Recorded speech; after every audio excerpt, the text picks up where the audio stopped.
Hello students, ये हम लोग का 9th वीडियो है। हम लोग आइसोमेरिज्म के बारे में चर्चा कर रहे थे, है ना। अभी थोड़ा सा हम लोग ज्योमेट्रिकल आइसोमेरिज्म के बारे में जानेंगे। ये स्टीरियो आइसोमेरिज्म का एक प्रकार है।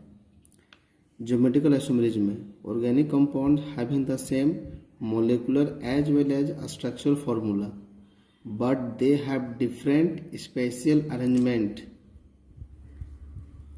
of atoms or groups in space around the carbon-carbon double bond are called geometrical isomers and the phenomenon is called geometrical isomerism।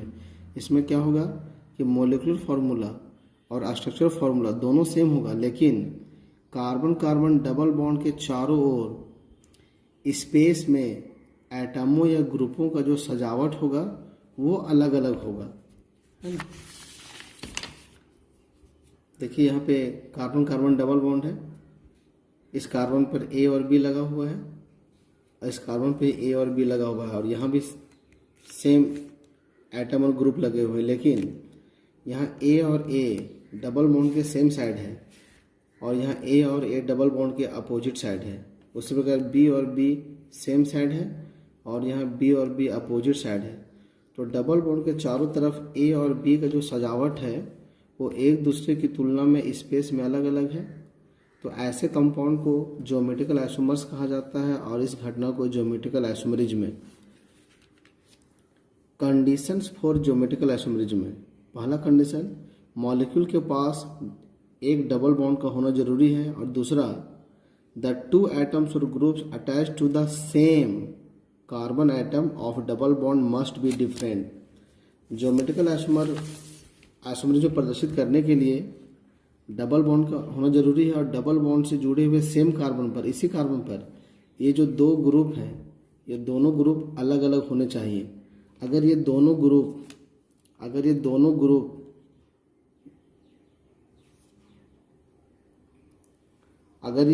Group same रहेगा तो ये ज्योमेट्रिकल आइसोमेरिज्म प्रदर्शित नहीं करेगा।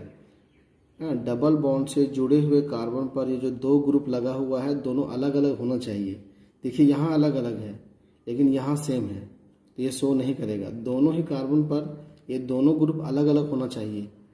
जो यहाँ है वो यहाँ हो सकता है, लेकिन ये दोनों सेम नहीं हो सकता, ये दोनों सेम नहीं हो सकता है। जैसे ये शो नहीं करेगा, लेकिन ये शो करेगा ज्योमेट्रिकल आइसोमेरिज्म में। ये भी शो करेगा, देखिए दोनों अलग अलग है और ये दोनों भी अलग अलग है ना। ये भी शो करेगा, है ना, ये दोनों अलग अलग है, ये दोनों अलग अलग है। तो ज्योमेट्रिकल आइसोमेरिज्म प्रदर्शित करने के लिए डबल बॉन्ड का होना जरूरी है, और डबल बॉन्ड से जुड़े हुए कार्बन पर जो दो ग्रुप या एटम लगे हुए रहेंगे ये दोनों डिफरेंट होना चाहिए, है ना। अब ज्योमेट्रिकल आइसोमर दो प्रकार के होते हैं, सिस और ट्रांस। देखिए ये हमारा सिस आइसोमर है और ये हमारा ट्रांस आइसोमर है। कैसे पहचाने? अगर डबल बॉन्ड से जुड़े हुए कार्बन पर दोनों ग्रुप और एटम डबल बॉन्ड के सेम साइड रहेगा, डबल बॉन्ड के सेम साइड रहेगा तो सिस, और ये same group atom opposite side रहेंगे, सेम ग्रुप या एटम अपोजिट साइड रहेंगे तो उसे ट्रांस आइसोमर कहेंगे, है ना। The geometrical isomer in which similar atoms or groups lie on the same side of the double bond is called cis isomer। same side रहेगा तो cis isomer। and the isomer in which similar atoms or groups lie on the opposite side of the double bond is called trans isomer। ठीक है, इस तरह हम लोग का isomerism का थ्योरी खत्म हुआ। चलिए उस पर हम लोग कुछ क्वेश्चन चर्चा करते हैं, एग्जाम में क्वेश्चन कैसे आते हैं, है ना। क्वेश्चन बनाने से थोड़ा थ्योरी हमें और समझ में आएगा। जैसे देखिए क्वेश्चन है, write down all structural isomers of C6H14। इसका मतलब ये हुआ कि हमारे पास 6 कार्बन और 14 हाइड्रोजन के एटम हैं। इनसे मिला करके हम अलग अलग जितना भी ऑर्गेनिक मॉलिक्यूल बना सकते हैं सारा बनाना है। देखिए हम कैसे बनाएंगे, थोड़ा सा हम लोग चेक करेंगे कि क्या सारे कार्बन के बीच में सिंगल सिंगल बॉन्ड होगा। देखिए हाइड्रोजन का संख्या कार्बन की संख्या के दोगुना से तो ज़्यादा है, 6 दूनी 12, 12 और 2 14। अगर ऐसा रहेगा तो समझिए सभी कार्बन के बीच में सिंगल बॉन्ड होगा, अल्केन के जैसा। अब हमें आइसोमर बनाना है, तो देखिए आइसोमर सबसे पहले हमें रफ में बनाना पड़ेगा। हमारे पास 6 कार्बन है, पहले हम लोग 6 कार्बन को लगातार रखेंगे, 5 और ये 6 कार्बन। अब हम लोग 5 कार्बन को लगातार रखेंगे, 1 2 3 4 5 कार्बन, 1 2 3 4 5 कार्बन, 1 2 3 4 5 कार्बन। हमारे पास कुल 6 कार्बन है, जिसमें से हम 5 कार्बन यहाँ बनाए हुए, 1 कार्बन बाकी है। उस 1 कार्बन को हम किनारे पे नहीं लगाएंगे। क्यों? अगर हम किनारे पे लगाएंगे तो देखिए क्या हो जाएगा। अगर हम उस बचे हुए कार्बन को किनारे पे लगाते हैं, चाहे इस किनारे पे चाहे इस किनारे पे, तो फिर से हमारे पास 1 2 3 4 5 6 कार्बन लगातार हो जाएगा। 1 2 3 4 5 6 कार्बन, जो कि ऑलरेडी हम लोग बना चुके हैं। इसलिए बचे हुए कार्बन को हम किनारे पे नहीं लगाएंगे, है ना। तो अब हम उस एक कार्बन को देखिए यहाँ पे लगा सकते हैं। अगर ये पहला है, ये दूसरा पे आ गया, है ना, हम यहाँ पे लगा सकते हैं, पहला दूसरा तीसरा, पहला दूसरा तीसरा। फिर हम यहाँ पे नहीं लगाएंगे। यहाँ लगाने से क्या होगा, देखिए फर्स्ट सेकेंड, क्योंकि हम लोग ऑलरेडी बना चुके हैं। 1 2 1 2 ये दोनों सेम हो जाएगा। तो 5 कार्बन को चेन में रखते हुए, है ना, 6 कार्बन की सहायता से हम ये 2 मॉलिक्यूल बना सकते हैं, 2 मॉलिक्यूल बना सकते हैं। ये नहीं होगा, है ना, वो सेम हो रहा है। तो इसको हम लोग हटा देते हैं। 6 कार्बन को चेन में रखते हुए 1 मॉलिक्यूल बना, फिर हम लोग 5 कार्बन को रखे चेन में। अब हम 4 कार्बन को चेन में रखेंगे, 1 2 3 4, 1 2 3 4, 1 2 3 4। अब हमारे पास 2 कार्बन बच गया। अब वो दोनों में से किसी भी कार्बन को किनारे पे नहीं आना चाहिए। अगर हम देखिए यहाँ और यहाँ लगाते हैं, चाहे यहाँ और यहाँ लगाएंगे, चाहे इस कार्बन पे और इस कार्बन पे लगाएंगे, तो तीनों मॉलिक्यूल हमारा रिपीट कर गया। देखिए ये मेरा 1 2 3 4 5 6, जो कि ऑलरेडी हम लोग बना चुके हैं, है ना। यहाँ पे देखिए, यहाँ पर 1 2 3 4 5 का चेन है और 2 नंबर पे कार्बन है। तो यहाँ देखिए 1 2 3 4 5 और 2 नंबर पे कार्बन है। यहाँ देखिए 1 2 3 4 5 का चेन है और 1 2 3 पे कार्बन है। तो यहाँ 1 2 3 4 5 का चेन है और 3 पे कार्बन है। ये तीनों ही रिपीट कर गया।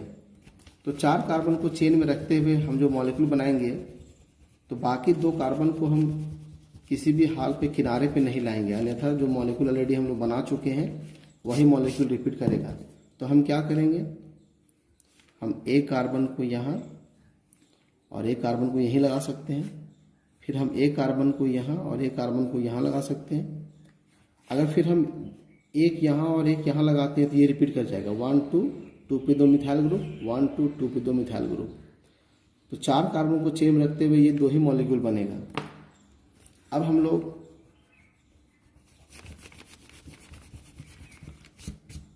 मेरे विचार से ज़्यादा नहीं बनेगा। अगर हम लोग 4 कार्बन को चेन में रखते हुए और पॉसिबिलिटी सोचने की कोशिश करेंगे कि बाकी बचे 2 कार्बन को हम कहाँ लगाएं कि जो मॉलिक्यूल हम बना चुके हैं उससे कुछ डिफरेंट हो, तो मेरे विचार से पॉसिबल नहीं है, है ना।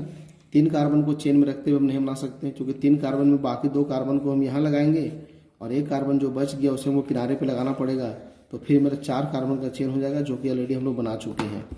तो इस तरह से जो फार्मूला हमने दिया गया था, उस फार्मूला से हम लोग 1 2 3 4 5 आइसोमर बनाया। अब हम लोग सभी का बैलेंस ही पूरा कर देंगे।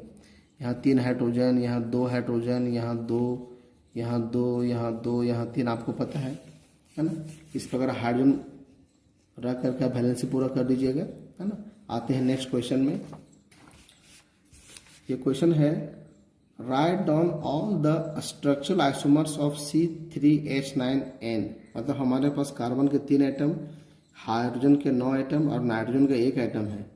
अब इससे हमको अलग अलग ऑर्गेनिक मॉलिक्यूल बनाना है। ये अमाइन का फॉर्मूला है, तो इससे हमारा अमाइन बनेगा। देखिए कैसे बनाएंगे। हमारे पास 3 कार्बन है, तो पहले हम लोग 3 कार्बन लगातार रखेंगे, है ना, और नाइट्रोजन को हम लोग किनारे पे रखेंगे। नाइट्रोजन पे 3 बॉन्ड होते, 3 वैलेंसी होता है, तो 1 बॉन्ड, अभी 2 बॉन्ड यहाँ पे खाली है इसके पास। फिर हम लोग 3 कार्बन लगातार रखें। नाइट्रोजन जो हम लोग किनारे पे रखे हुए हैं, इसको हम बीच में भी रख सकते हैं इस प्रकार से, N, है ना। यहाँ पे हम लोग H और H लगाएंगे, NH2। ये हमारा 1 डिग्री अमाइन है। चलिए हम लोग NH2 कर देते हैं इसको।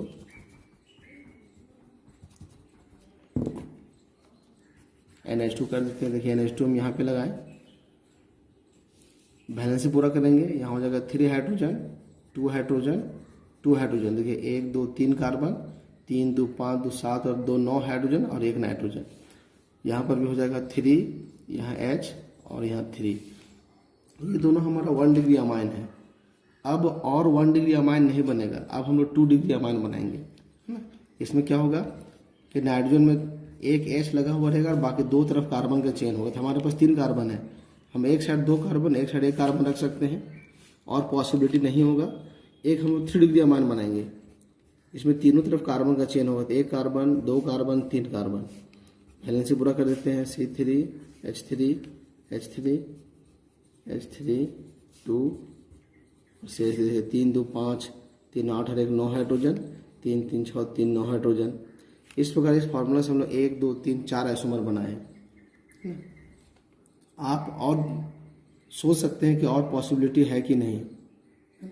अगर आपका नेमिंग अच्छा रहेगा तब आप आइसोमर बना पाएंगे, अगर नेमिंग अच्छा नहीं रहेगा तो आपको आइसोमर बनाने में दिक्कत होगा। धन्यवाद।